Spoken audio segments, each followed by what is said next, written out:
The magnetometer in Masaki's hand erupted with a piercing shriek, the needle slamming past red. This is it.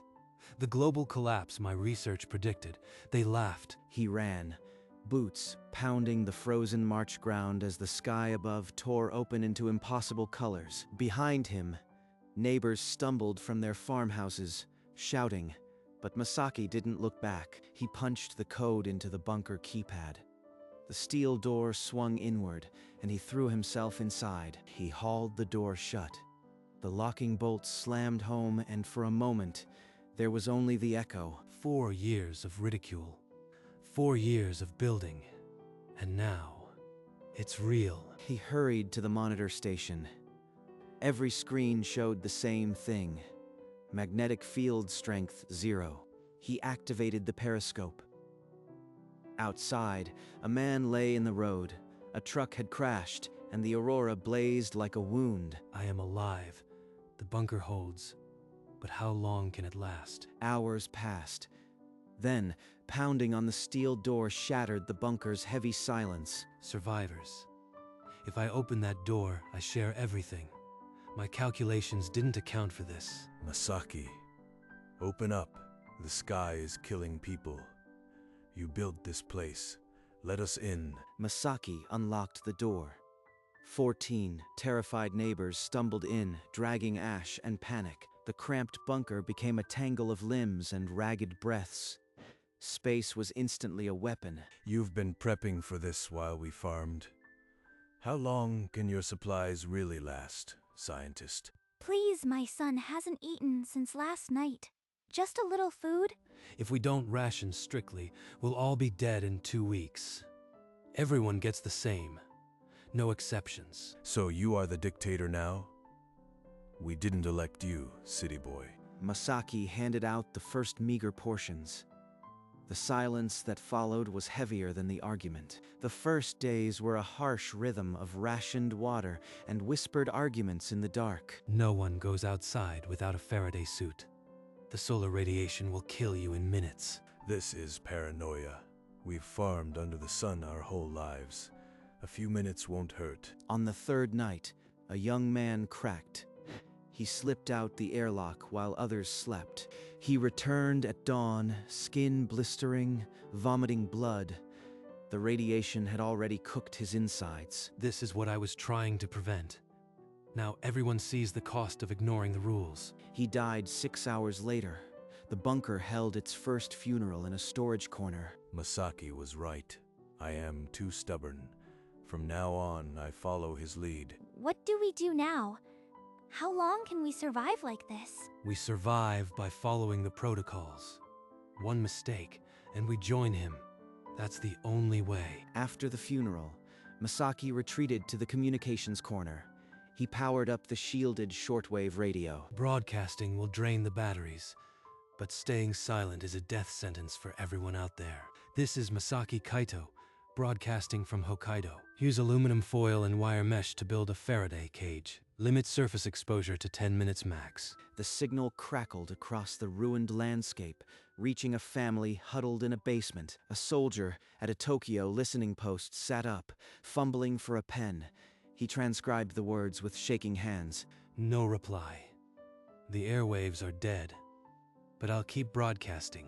Someone has to. In a dim shelter, a mother wrapped foil around a cardboard box, her children watching with desperate hope. Masaki repeated the broadcast every hour, his voice growing hoarse, the batteries slowly draining. If you are hearing this, don't lose hope. Prepare. Survive. We're not alone. Somewhere in the dark, a soldier placed the transcribed sheet in front of his commanding officer. The words Hokkaido and Faraday cage were underlined twice. 3 months later, the grinding beat of helicopter rotors shattered the bunker's silence. Masaki grabbed the periscope. They found us. After all this time, the military is here. He opened the door. Takumi shouted over the rotor wash as soldiers in radiation suits jumped down. Masaki, what's happening? Are we saved? A colonel handed Masaki a sealed tablet. The message was from the Prime Minister himself. Your expertise is needed. Japan is dying. The Prime Minister. My old papers must have resurfaced. They're desperate enough to listen now. He hugged Yuki and whispered to Takumi to keep the protocols. Then, he climbed into the helicopter. The flight to Tokyo was a blur of aurora-lit clouds and silent soldiers. The helicopter descended into a massive underground hangar. Minister Tanaka awaited him, gray suit rumpled, eyes hollow. Dr. Kato, you kept 14 people alive. Can you do the same for 80 million? Masaki stood before the emergency cabinet. He projected a diagram of massive balloons and superconducting cables. A planet-wide artificial magnetic field. Superconducting cables strung between high-altitude balloons at the poles. With all due respect, this is science fiction. There's no data to support such a system. It was speculative when you proposed it years ago, and it still is. The same objection from my last seminar. 4 years of ridicule. But now the planet is dying. The math is right. I spent 4 years refining it in that bunker. Here are the simulations. Yamashita studied the holographic models. Her frown deepened, but she didn't dismiss it. The cable tensile strength calculations are promising, but the energy requirement, it's staggering. Are you suggesting we run a global superconducting loop on batteries? Enough. Dr. Kaito, can your system actually generate enough protection to save lives? 62% containment probability. I'd stake my life on it. Then you have 48 hours to prove it in simulation. Dr. Yamashita will oversee. Don't waste our last chance. Masaki locked himself in the lab. Coffee cups multiplied as he ran simulation after simulation. Every model crashes when I factor in the solar wind variance. There must be a variable I am missing. Dr. Yamashita entered without knocking, scrolling through his latest data on her tablet. Your field strength at the equator is unstable. You are burning through a decade's worth of helium-3 to keep it up. I've adjusted the cable layout. If we stagger the balloon deployment, the resonance effect will cut the power demand by half. They worked through the night. At hour 47, the final simulation finished. 62.3%. Your number was right. In the cabinet room, Tanaka stared at the report. The room was silent. 62% is a coin flip, but it's the only coin we have. Do it, Dr. Kato. You have everything Japan can give. Yamashita was named deputy lead. The greatest engineering project in human history had just been born, in a bunker. The hangar became a hive of welding torches and shouted orders. Masaki never slept in the same place twice. Dr. Kato, the cable spools are in. I am Riko, your new lead tech. I won't slow you down. Good. We need everyone working double shifts. This project dies without speed. 3 weeks later, a test balloon was launched to 30,000 meters. The world watched with bated breath. At 32,000 meters, the cable connectors fractured. The balloon ripped apart, plunging in flames. Your design cut corners on the connectors. I told you standard alloys wouldn't handle stratospheric temperature shifts. I know, but we don't have time for a full redesign. The surface radiation is climbing every day. And if another balloon fails during deployment, we lose the entire network. No pressure, Dr. Kato. Masaki disappeared into his lab. 48 hours later, he emerged with a new alloy formula based on tungsten and helium-3 composites. It'll increase the cable weight, but it can handle the stress. We'll need to respool every kilometer. Approve it? Yamashita approved the alloy. The team respooled every kilometer. A second test balloon rose smoothly to 35,000 meters. Cheers filled the control room. For the first time, the impossible felt possible. But the next morning, a leaked memo spread through every tablet in the hangar. Masaki's old research. Stamped are rejected. Dr. Kato, the crew is saying you are a discredited theorist, that this whole project is built on a failed career. 4 years of hiding from that label, and it still found me here. But I can't let it bury us. He walked into the center of the hangar. Workers stopped their welding to stare. Yes, my research was rejected. I was laughed out of the institute, but I spent every day since preparing for this moment. I built a bunker with my own hands. I kept 14 neighbors alive. Trust the math on your tablets, not my past. For a long moment, silence. Then Rico stepped forward and began clapping. The hangar joined in, but the applause was uneven. Doubt still lingered in the shadows. Despite the lingering doubts, the first balloon convoy departed for the North Pole. The South Pole seismic survey began its deep drilling. At 7 kilometers, the drill bit struck something solid, metallic, impossibly smooth, and radiating a faint electromagnetic signature. Stop drilling. Classify this data immediately. No one outside my team sees this. She secluded herself with the readings. As the hours passed, her team's confusion turned to fear. When she finally called Masaki, the lab was dark. A rotating 3D model of the Earth glowed on the screen, its core wrapped in a lattice. This symmetry isn't natural. The material density, it's like nothing we've ever recorded. A structure of unknown origin. Is this what caused the collapse? Or something else entirely? No one outside this room can know. The government would panic, and the project would die. Agreed. We keep it between us until we understand what it is and what it means for the field. They stood in the blue light, the weight of the secret pressing down. The mission had become a race against an unknown enemy. Masaki secluded himself in his private lab. He overlaid the seismic survey data onto his field equations, the monitors casting pale blue light on his face. The lattice structure resonates with the collapse frequency. It's not a natural formation. Something built this. For hours, he cross-referenced density readings, electromagnetic signatures, and historical geological models. None of it matched natural processes. This is engineered. A perfectly symmetrical structure at the core. An ancient intelligence placed it there. He called Yamashita.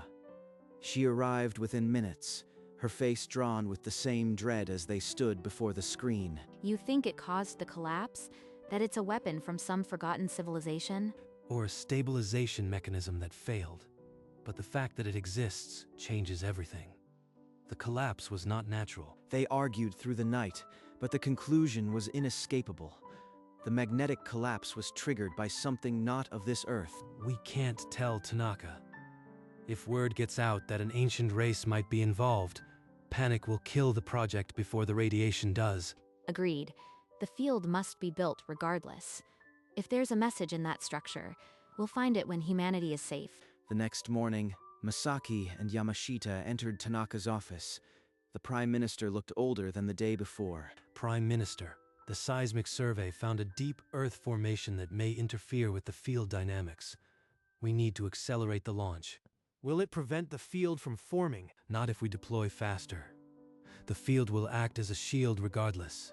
The geology is unusual, but our calculations hold. I am too tired to argue with scientists. If you say this is the path, then do it.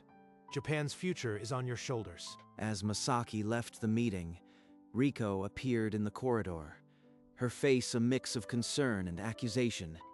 You are hiding something. Ever since the seismic data came in, you and Yamashita have been whispering in corners. Riko, it's just the pressure. We're racing against extinction. Some data is classified to prevent panic. Classified from your own lead tech? I am not some intern. I deserve to know what's threatening the project. Masaki held her gaze, then turned and walked away. He left her standing in the corridor, the unshared truth thickening the air. 3 days before the North Pole launch, a routine diagnostic flashed on Masaki's private monitor. The deep Earth sensor was reading a periodic signal. It's broadcasting a frequency. If this signal interacts with the balloon network, the entire field could destabilize. He slammed the intercom. Yamashita's voice crackled back, groggy but alert. Get to the lab now. The structure is emitting a directed EM pulse. We have to isolate the data feed before the main servers pick it up. Minutes later, Yamashita burst in, her lab coat flying. She stared at the oscilloscope as it traced a repeating pattern. It's a coded sequence. If the field harmonics align with this, it could tear the cables apart at resonance. It's a defense mechanism. The structure is reacting to our drilling, maybe to the field itself. Cut the sensor feed. Now. Working fast, Yamashita rerouted the data stream. The signal vanished from the main monitors, replaced by a static placeholder. No one else saw it, but this isn't over, Masaki. That signal was a warning. We're meddling with forces we don't understand. They stood in silence, the weight of the secret now heavier than ever. The launch couldn't wait, but neither could the truth. Launch day. Under a fractured aurora sky, the first balloon swelled and climbed, perfect ascent to 35,000 meters. The control room erupted in cheers. Riko hugged Yamashita. Masaki allowed himself a single breath of relief. We're actually doing it. Next balloon is ready for launch. The second balloon rose. At 10,000 meters, the cables began to hum.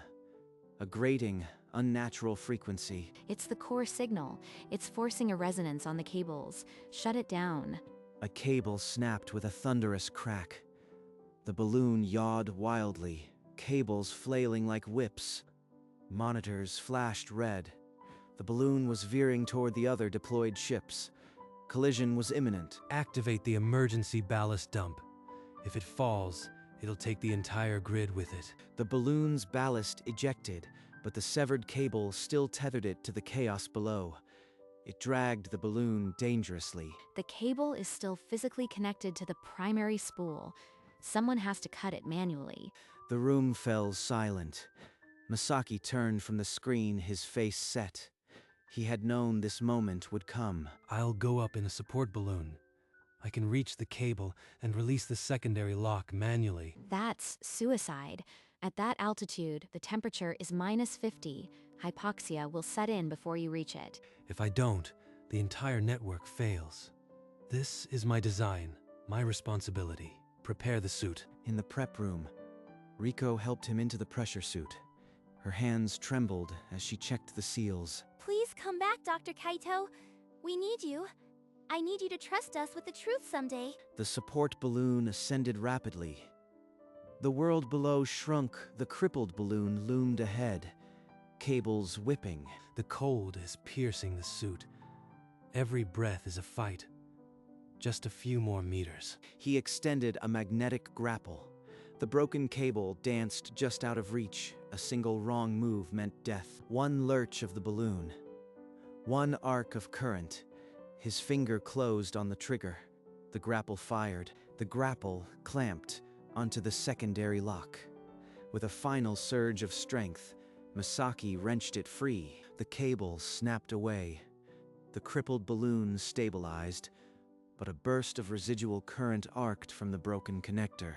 His body convulsed, the suit's external circuits frying. Then he went limp, drifting in the harness. In the control room, Riko screamed as the vitals flatlined. Yamashita grabbed the emergency console. I am bringing him down on autopilot. Medical team to the landing zone now. The support balloon descended rapidly. On the Arctic landing pad, a frantic medical team waited. They extracted his unconscious body and rushed him to the underground medical bay. Hours passed in tense silence. Masaki's eyelids fluttered. He was in a medical cot, monitors beeping. Riko sat beside him, her eyes red from crying. Dr. Kaito, you are awake. The network is stable. You saved it. You saved us all. He couldn't speak, only stare at the ceiling. The memory of the chasm still pressed on his chest, but the job was done. 3 days later, Masaki limped into the control room, bandages peeking from his collar, a cane supporting each step. Dr. Kaito, you shouldn't be out of bed. The burns aren't fully healed. I didn't build this field from a hospital bed. If it fails, I'll be standing right here. Let him take the lead. He's earned that right. Dr. Kaito, the world is watching. Begin the power-up sequence. The room held its breath as the countdown timer ticked from 10. Each second stretched like a wire pulled taut. At 0, a thrum filled the underground facility. Monitors showed a cascade of energy racing along the superconducting cables. Hold the loop, don't scatter. On the global display, a faint bluish web shimmered into existence around the Earth. the world's new magnetic field. A quiet cheer broke out, but it was a fragile thing. The field was weak, its edges flickering, yet it was there. Over the following weeks, the field strengthened. The web of blue light steadied, and the first radiation readings fell. Surface radiation levels are dropping by 12% a day. We're seeing the first safe zones. Misaki, still bandaged, took the first surface walk without protective gear. His bunker neighbors followed behind him onto green grass. Citizens of Japan and the world, the shielding is holding. Step outside and breathe. The sky is ours again. Around the globe, survivors emerged from shelters into the fading aurora, blinking at a sky that was finally blue. In a somber Tokyo hall, Japan awarded Misaki the Grand Cordon of the Order of the Chrysanthemum. Tanaka placed the medal on his chest. Dr. Masaki Kaito, you gave humanity a second chance. This honor is the smallest token of our gratitude. The field holds, but the lattice, the signal. This isn't an end. It's a prelude to something far older. Yamashita and Riko applauded from the audience. Yamashita's gaze met Masaki's, holding a silent agreement. The real work was only beginning. The world celebrated on streets, unaware of the deeper secret. Masaki walked alone later, toward the lab, toward the next question. While the world celebrated, deep beneath the South Pole, a drill broke through the final layer of the anomaly. A cylinder of unknown metal was hauled to the surface, its surface smooth, reflecting no light in a way that defied physics. In a sealed underground lab, Masaki and Yamashita stood before the containment chamber as robotic arms opened it. It's a crystal tablet, inscribed with symbols, the same script as the signal we detected. The tablet glowed with a soft internal light. Lines and curves covered its surface, a language no human had ever read. This is the message, the answer to why the field collapsed. The Ancient Ones left us a warning. Robotic arms gently transferred the tablet to a shielded pedestal. Every surface was scanned, every photon analyzed. No one outside this lab can know what's on this tablet, not until we fully understand it. Agreed. We keep the translation team to a minimum. This could destabilize everything we've built. The tablet sat enshrined in the lab's heart, its glow constant. The universe had spoken. Now humanity had to listen. Weeks later, a linguist burst into the lab, her face pale. The script had yielded a partial translation. This is the third collapse. The mechanism under our feet is a guardian, not a destroyer. It will happen again. In 27,000 years, the cycle repeats. There's more. The structure was built by an ancient race to protect Earth from an external threat. The collapse was a side effect. They knew. They tried to warn us, and we almost didn't survive it. In a private briefing, Tanaka's face turned ashen as Masaki laid out the truth before the 3D core model. Then your field is just a stopgap? We're doomed to lose everything again in 27 millennia. Number. We have time. We can prepare, maintain the field, and pass on this knowledge. A timeline stretched on the screen. 3 red markers in the past, and a 4th far ahead into the future. My design is now a permanent fixture. Humanity's shield must never fall again. Days later, Masaki stood before a global camera. The truth could no longer be contained. The magnetic collapse was not a natural disaster. It was a cycle, ancient and deliberate. We were not the first to face it. Across the world, faces turned to screens. In reclaimed fields, in rebuilt cities, in the quiet of shelters. We found a warning from an ancient civilization. The cycle repeats every 27,000 years. Our artificial field is humanity's permanent shield. There was no panic, only a quiet, heavy understanding. The world had already seen the impossible. An international accord was signed in the underground halls of Tokyo. The Balloon Network became a permanent global agency. The crystal tablet was moved to a public memorial, enshrined under glass. Its glow, a constant reminder. It's strange. We're living under a light we built, next to a warning we can't read without machines. But we can understand the intent. They wanted to preserve life, Now that responsibility is ours. Above the memorial, the artificial field shimmered, a new constellation, built by human hands. Months after the broadcast, Masaki stood on a sea cliff, the artificial field weaving its quiet blue web above. 27,000 years. Our predecessors survived this, and so will those who come after. A small girl scrambled up the path, clutching a folded paper. She stopped a respectful distance away. She asked, shyly, if he could tell her the story of how he saved the world. It's a long story. It starts with a scientist who built a bunker, and an aurora that came at noon. The cycle may come again, but we will not forget. Never again. Far below, in the memorial hall, the crystal tablet pulsed with its eternal light, and outside, the sea crashed against the cliff, steady as a heartbeat, under a sky woven by human hands. Masaki Kaito looked to the horizon, not as a survivor of the third collapse, but as the guardian of the fourth. The tablet glowed, and the field held,